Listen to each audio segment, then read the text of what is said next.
right in about 1980 or so, almost all of the body artist people stopped making body art between 73 and 80, somewhere in there, because it's really hard. It's really, really hard psychically and spiritually, because it's not like you're going to make another painting, and paintings in those days were always made in series, so you can sit there and you can you can figure out this idea through a series of paintings on a horizontal level, and then pick out the good ones, you know, and show them, and you're then having a good dinner with your friends. I mean, but when you're making performance, it's something that's coming out of your very being, you know. And we were doing like 6 to 8 performances a year, and each one was different, and it was just wrenching.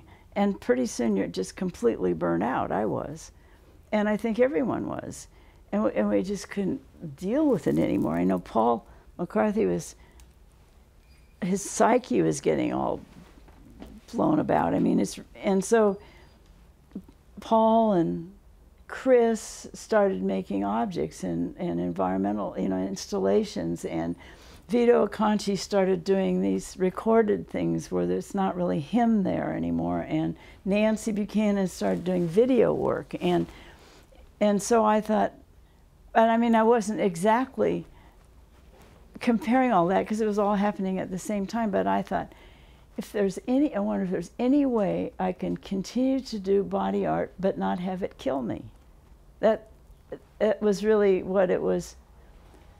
I mean, I felt like I was being just racked over, and I think my weak place, or the thing I protect, is my sanity, because, or my emotional stability. I can break easily, and so that's when I got in touch with Buddhism, which was so incredible, because it just it teaches you to be still, you know, and find this still place inside of you. But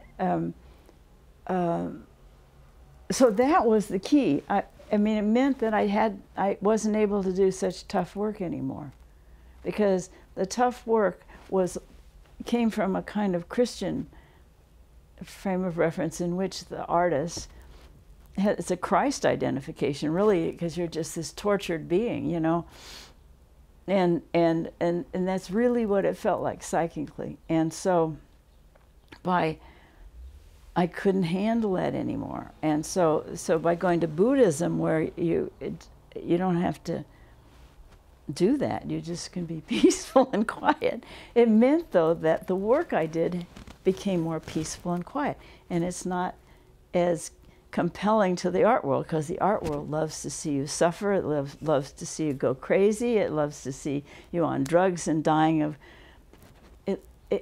the public fascination with that edginess keeps the person being edgy to their own destruction sometimes. I mean, you have to really be careful and take care of yourself, and then go out there as far as you can go, because it's good to do that, but it's not good to let it kill you in behalf of what the public likes, you know, or the art world likes. And it's happened, you know, Basquiat and who else? Rambo, and you know. In rock and roll, a lot of rock people. Yeah. That happened to. Yeah. Yeah, the Doors, Jim Morrison, all of them. It's really, because it's so compelling, and you just want to give, and there's at some point nothing more. So then you feed it with drugs and alcohol or whatever, or food. You know, it depends on who you are, but it's really dangerous. So anyway, so the Buddhist thing makes the art different. It's different, and it's still, to me, dealing with interesting issues, but they're not really so personally sacrificial.